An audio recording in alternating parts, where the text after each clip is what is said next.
12 octobre dernier, le 7e contingent camerounais de retour de la mission multidimensionnelle des Nations Unies pour la stabilisation de la Centrafrique a solennellement remis au ministre délégué à la présidence, chargé de la défense Joseph Betty Assoman, le drapeau camerounais. Au cours de cette cérémonie, qui s'est tenue à la cour d'honneur de la brigade du quartier général de Yaoundé, le ministre a demandé 1 minute de silence en la mémoire de ces soldats camerounais qui sont tombés dans les rangs de ces 1150 hommes que formait le contingent à cause de ces combats contre les groupes rebelles centrafricains et contre la pandémie de Covid-19. Il faut dire que durant son discours, le ministre délégué à la présidence chargé de la défense est revenu sur la notion de discipline. Si la prestation du 7e contingent camerounais de la MINUSCA a été satisfaisante, il existe tout de même des actes isolés de certains éléments qui ont légèrement écorné l'image du Cameroun auprès des Nations Unies, ce qui a amené le haut commandement à les remplacer illico presto. Le ministre est par ailleurs revenu sur la sanction de l'officier logistique du bataillon camerounais et des éléments qui avaient été impliqués dans divers petits trafics.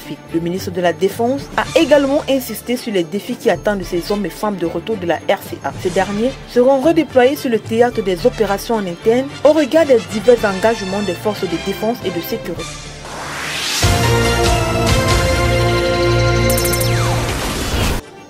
Près de 236,5 milliards de francs CFA, c'est le montant total des 3 conventions qui ont été signées le 12 octobre dernier entre le gouvernement camerounais et la Banque mondiale. Selon l'institution de Bretton Woods, ces accords de financement iront à des projets qui visent à améliorer la sécurité alimentaire dans les régions septentrionales du pays, à promouvoir un accès équitable à un enseignement secondaire de qualité et à des formations professionnelles et accroître l'autonomisation des femmes et des adolescents. Initialement prévu pour être signé le 13 septembre dernier, en marge de la visite de travail au Cameroun du vice-président de la Banque mondiale pour l'Afrique de l'Ouest et l'Afrique centrale, Ousmane Diagana, la cérémonie avait été différée. Il faut souligner que la 4e convention relative au financement du projet d'interconnexion des réseaux électriques du Cameroun et du Tchad, prévue pour être signée à la même occasion, reste encore inattendue. Il faut noter que ces 3 nouvelles conventions signées à Yaoundé le 12 octobre 2021 porte le portefeuille de la Banque mondiale au Cameroun à 18 projets nationaux et 3 projets régionaux.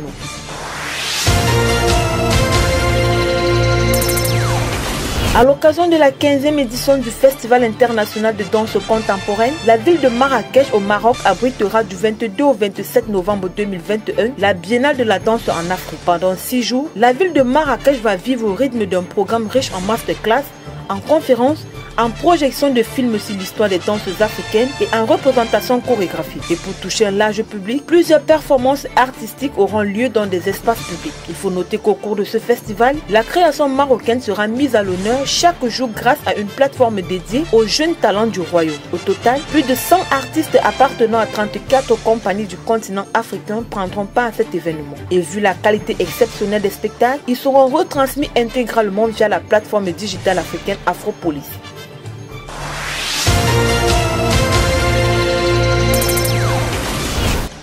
Estimé à 8,9 milliards de francs CFA, le projet du budget 2021 du Conseil national de transition du Tchad est au centre des débats dans le pays.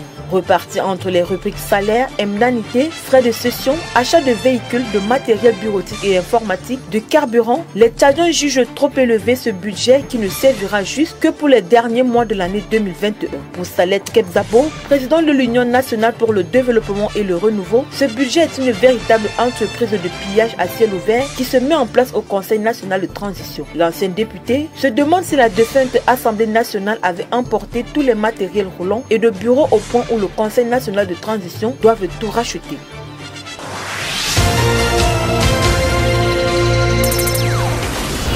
Le 11 octobre dernier, le ministre gabonais des Affaires étrangères Paco Moubele Boubeya et son homologue Marc Brantley de la Fédération Saint-Christophe et Niébé ont, en marge du 60e anniversaire du sommet du mouvement des pays non alignés en Serbie, paraphé un accord d'exemption de visa entre les 2 États. Les ressortissants de ces 2 pays auront désormais la facilité d'effectuer leurs voyages et missions sans visa, ce qui permettra non seulement de resserrer leurs liens diplomatiques, mais aussi améliorer le volume des échanges commerciaux entre le Gabon et cet État situé dans les Petites Antilles dans la région des Caraïbes en Amérique du Nord. À titre de rappel, le Gabon et Saint-Christophe et Niébé ont officialisé leurs relations diplomatiques en janvier 2018. Cet accord d'exemption de visa vient donc simplement témoigner de l'engagement ferme des 2 pays à renforcer les liens économiques et culturels qui profiteraient mutuellement à leurs citoyens.